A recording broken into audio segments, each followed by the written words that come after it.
Hello and welcome to this webinar on conducting virtual board meetings.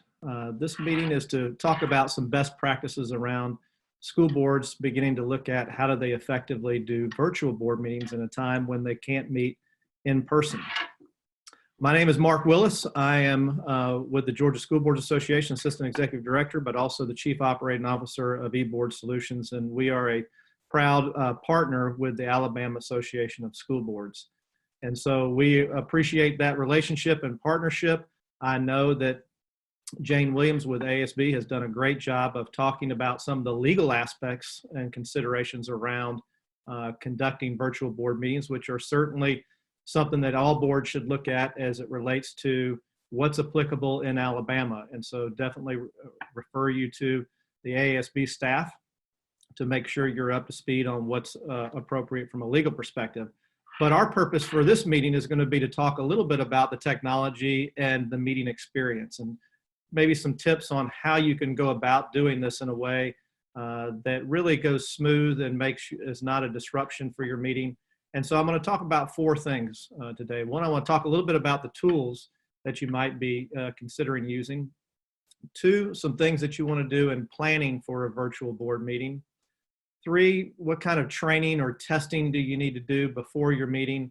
And then what do you do when you actually launch the meeting, and how does that go about? So let's dive right in. So the first thing you got to do, your district needs to do, is look at what is the technology you're going to use. There's a lot of options out there. Many of you around the state of Alabama are using currently SIMBLI to manage your meeting agendas. And it's a great tool to be able to house your board meeting agenda, all your supporting documents, be able to control the visibility of that so that secure information is secured and the information is available to the public. So you've got your meeting agenda platform there. The other thing you're going to need to look at is what are you going to do around a video conferencing platform? And there's a lot out there. Zoom is one of the most you've probably all heard about. GoToMeeting, GoToWebinar, Microsoft Teams, Google Hangouts, Skype, WebEx. So a lot of different choices there, and you need to look to see which is the right one for you. And then another consideration is, are you going to potentially leverage social media to stream your meeting or to play a recording of your meeting? And is that going to be on Facebook or YouTube or Twitter? So you really want to think about all three of those aspects to create the perfect virtual meeting experience. And then you got to get into the planning side of things. And the first thing that I recommend that people do is take a look at your meeting agenda. First of all, do you need to have everything on there? Since you're going to be meeting virtually, since this is new to a lot of people, I would suggest maybe you pare back your agenda to address those things that are most critical or urgent that you take action on or that you address.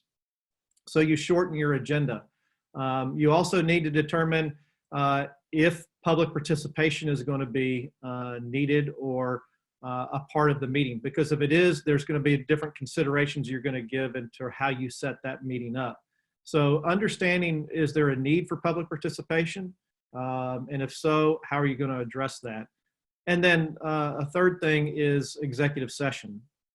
Is there a reason or a need to have executive session? Because as you know, having an open meeting, you're going to have to determine how you're going to go from an open meeting into a closed meeting. And so again, there's different technology approaches that you could take to that.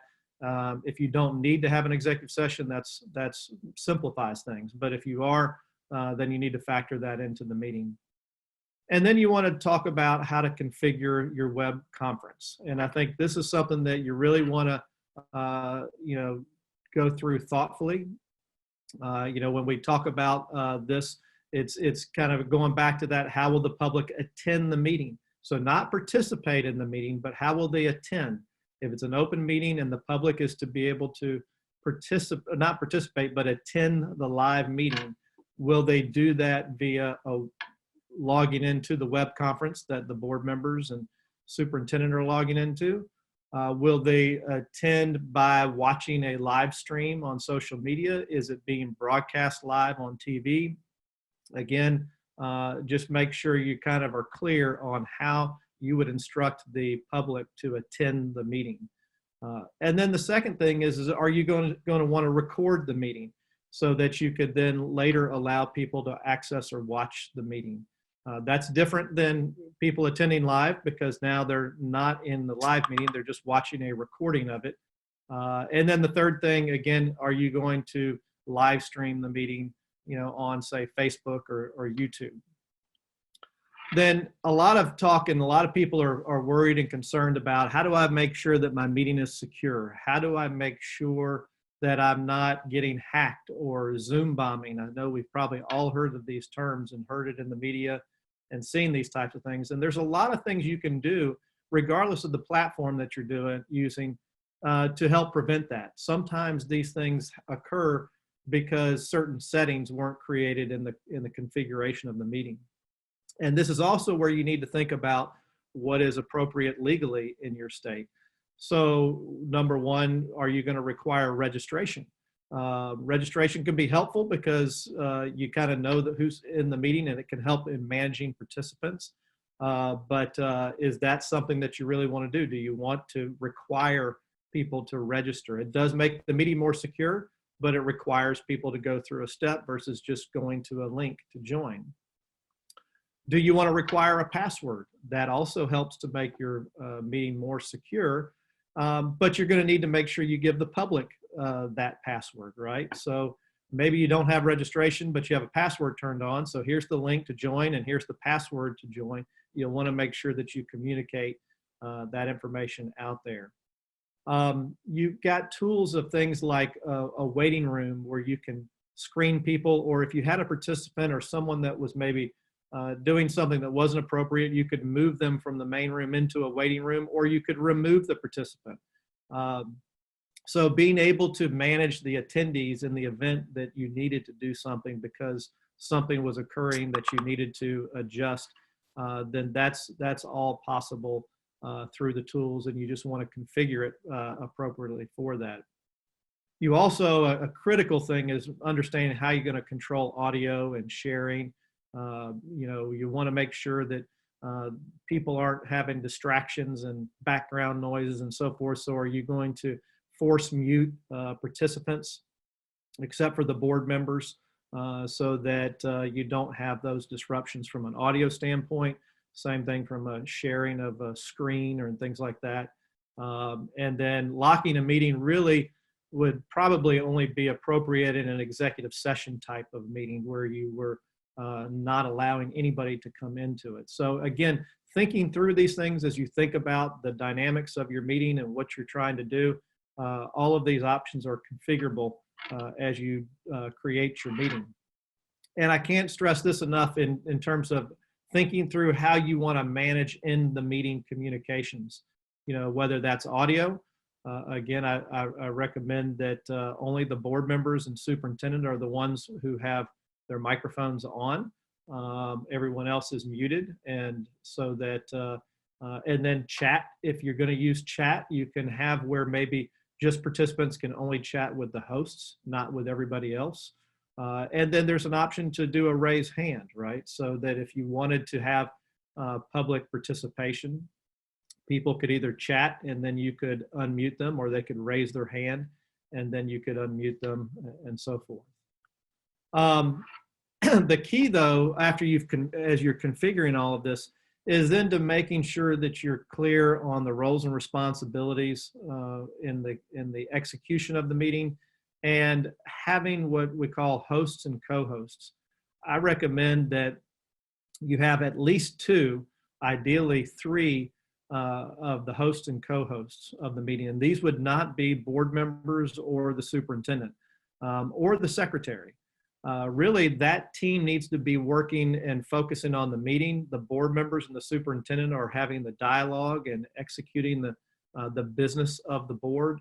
And the secretary is trying to focus on capturing the minutes, of the meeting. So I think it really is important to try to have these 3 other individuals, maybe they're technology staff members or other central office staff members that are managing the behind the scenes work. And you want to make sure that all 3 of those individuals that are maybe hosts and co-hosts are trained on how to do that. And I'll talk a little bit more about that in just a minute. And then make sure that the board members are trained as well on how the meeting is going to flow, how they can control their settings, making sure that their microphone and their video is working appropriately and so forth. So doing training, that might be a one-on-one training with the central office staff, a technology person, and a board member, where you're just working with them individually to get that right before the meeting occurs. And when you launch the meeting, depending upon the tools that you're using, you definitely want to double check your in-meeting settings, right? Because some things you can configure before you've started the meeting, when you created the meeting, and other things you need to configure once you're in the meeting. So I recommend these are things that the host and co-host would be doing. They would start the meeting early, not open it up to the other participants yet. Double check the audio settings, double check the video settings, the chat settings, the screen sharing settings, making sure that things are all configured exactly the way that you want. And then as we talk about those hosts, what are their roles during the meetings? One, making sure those settings are in place. One co-host should be the one that's sharing the agenda, sharing the screen. So your SIMBLI meeting agenda, they're sharing that so that not only the board members can see, but the public who are participating or attending the meeting can see as well. And so one person is focused on navigating through the agenda. Another person or another host is focused on managing attendees, making sure that if there are any chat messages coming in or hands raised or things like that, they're managing that, people coming in and out and so forth, so that the board and the superintendent are focused on the work that's at hand. And if you have a third one, that's great, because you might be recording the meeting, might be doing live streaming, you might be managing public comments. Again, it just helps to have a few people that are looking at that to be able to juggle those things that are happening behind the scenes. And then a third thing that's important during the meeting, particularly for the board chair, but also for the secretary, is knowing how you're going to handle and manage, votes, right? That when you're voting on items and you're in a virtual environment, obviously, if all of the board members are on video, you can see each other. The public can see you. How are you casting your votes? Are you doing a hand raise? Are you doing a voice vote? Or are you doing a roll call vote where each individual board member is asked and saying yay or nay? Different approaches that you can take there. But what if you have two board members who are not on video? They're on teleconference or just on phone. You need to be able to think about how you can conduct those votes so that it's very clear for the board chair to be able to announce the vote, and for each board member to make sure that their vote was recorded appropriately, and that the secretary can properly capture that in the minutes. So I think, in this environment, you just need to think through that and be sensitive to that, to make sure that you're capturing the votes correctly. And again, sometimes it might call for doing a roll call vote, or the chair being clear to announce what the voting results are, and so forth. A big part that's going to make your meeting go smoothly and effectively is how you engage and teach your participants to use proper meeting etiquette, and particularly with the board members and the superintendent, who are really the face of the meeting. They're the ones that it is your meeting.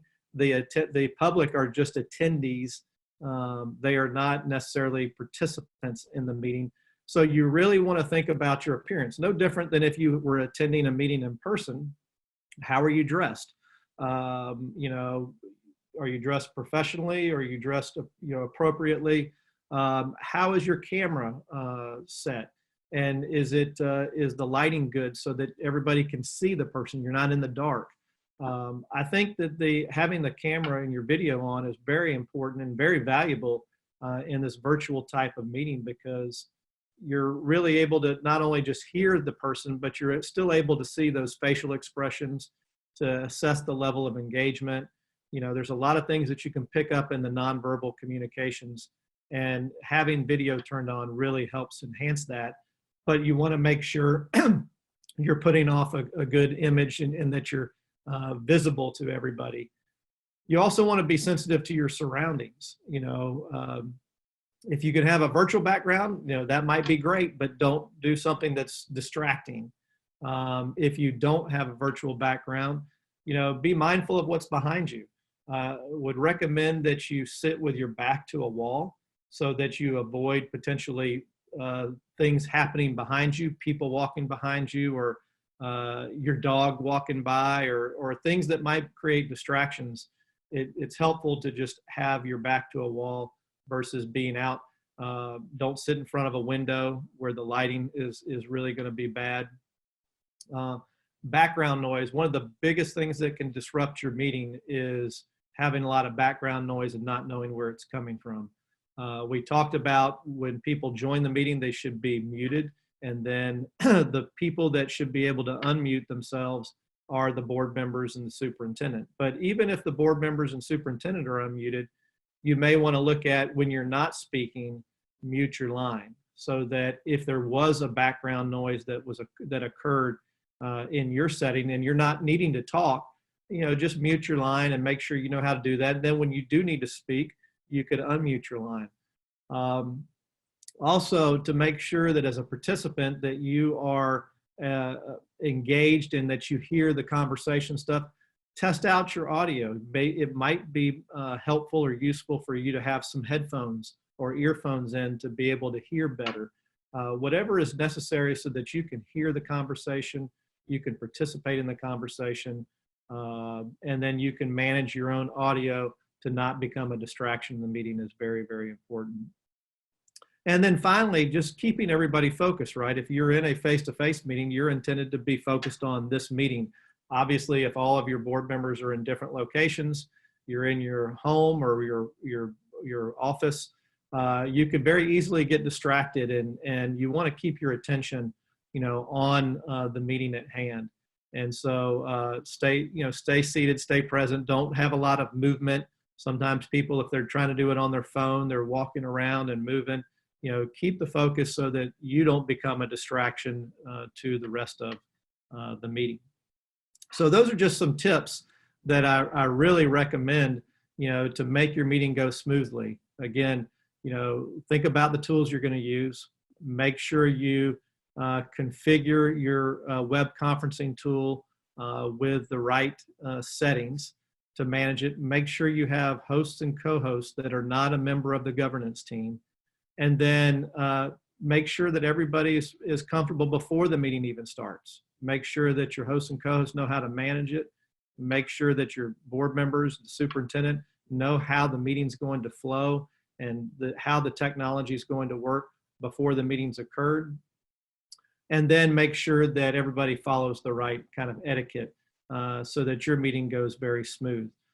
One thing that hopefully many of you have already seen and that I know the AASB team has shared was a resource we put out just the other week that is a virtual meeting resource site where we've taken a lot of these kind of frequently asked questions that we've heard. We've put them into on the site. We've identified a lot of best practices, some very specifics on video tutorials about how to do those configurations and how to set that up. Great resources for your technology staff to be able to look at. And then because of our collaboration as a part of the Alabama Association of School Boards, the Georgia School Boards Association, we have also been gathering resources that many of our fellow state associations around the country have done, and also loaded those up there into additional resources. If you're using a tool like Zoom, we have some great resources to even give visual, you know, PowerPoint slides for tips for attendees versus tips for hosts. So I encourage you to check out that site. If you're not familiar with it, you can get to it by going to virtualmeetings.eBoardSolutions.com. Again, that's virtualmeetings.eBoardSolutions.com. And it's also on the bottom of the slide there.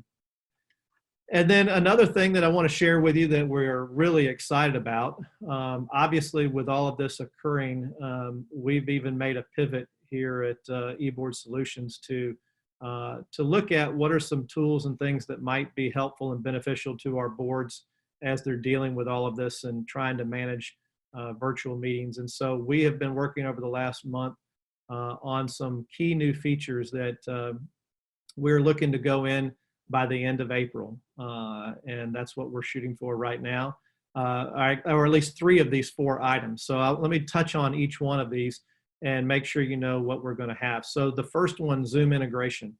Since Zoom appears to be one of the most predominantly used ones, and again, I know you might have heard things about Zoom bombing. I would encourage you to not worry too much about that. If you go through the right steps of setting things up, I really think that's a minor thing to worry about. I think you can control that very well if you do your settings correctly.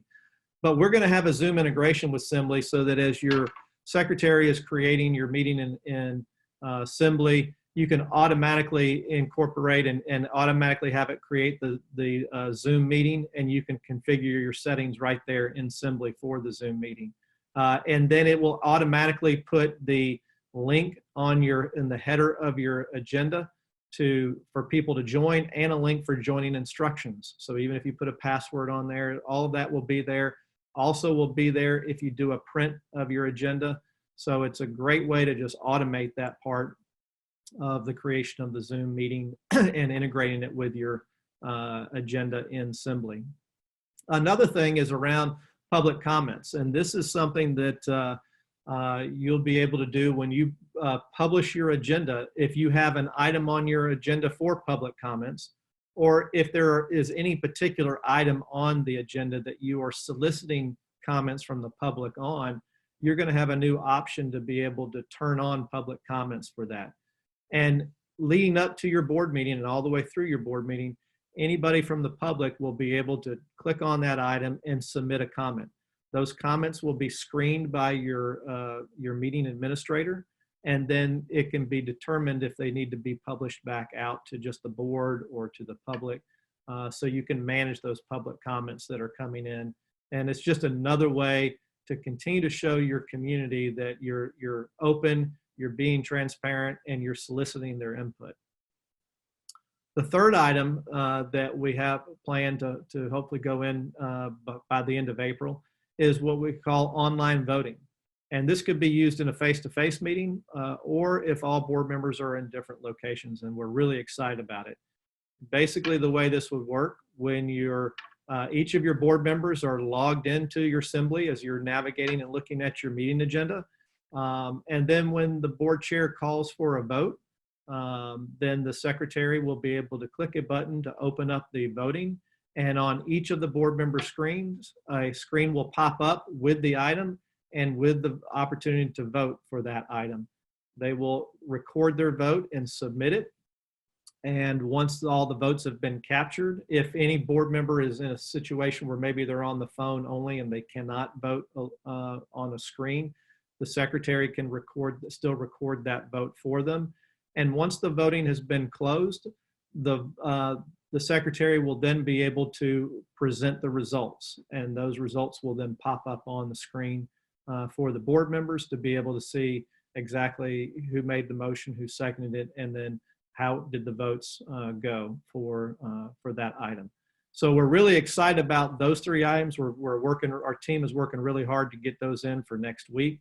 The fourth one that will be coming soon is what we call QR code integration. And the idea behind that is, as you create your meeting agenda and you publish your meeting agenda, you can automatically have it add a QR code to the meeting header. And the nice thing about that is, whether you've sent out a printed copy of the agenda or you're displaying your agenda on the screen in your web conference or in your boardroom, anyone from the public will be able to just hold up their phone camera to that, and it will take them directly to that agenda and show them whatever is available for the public display. And so it just allows your community to get straight to your meeting agenda much easier. They don't have to know a URL or type anything in. They just literally hold their camera up to QR code and go right to the appropriate meeting. So we're looking forward to that coming very soon, and stay tuned. Another thing that we're doing at eBoardSolutions and in our partnership with ASB is we know that this is a tough time, and we know that our boards, first of all, we're so proud of all of our school boards for the amazing work they're doing through these times. And we know that you know, many of you are already using SIMBLI, but many of you are not. And if you're not using SIMBLI for your meetings, we want to help you out, right? If you would like to use SIMBLI to help you manage through this, and our team can help you navigate through these settings with the web conferencing and how to do all that, we are happy to allow you to use that at no cost through June 30th. So just feel free to contact us, reach out to the ASB staff, call us directly. But if we can help you as you figure these things out in the month of May and June, and you want to experiment and try that out, we would love to help you out there. And finally, you know, don't hesitate to call us, right? We've got our website on the screen, phone number, and if we can be of any assistance as you navigate through this, we are planning to even put out more resources. So keep an eye on that website. We're working right now on a new PDF guide, best practices for boards doing these virtual board meetings. And I think that's going to be a very, very helpful read for not only the board members and the superintendent, but your technology director or technology staff, the secretary, where we really even talk about the different roles and maybe things that you might be doing in that role and things to consider. So lots more to come, and I hope you will visit the website. But again, we appreciate you taking the time to watch this. I hope this was helpful. Again, we're very proud of the school boards doing the great work that you're doing. And as you navigate these unusual times and conduct your work a little bit differently, we want to make sure you can do it in the most professional and the most effective manner as possible. So thank you for joining today, and we look forward to helping you in the future.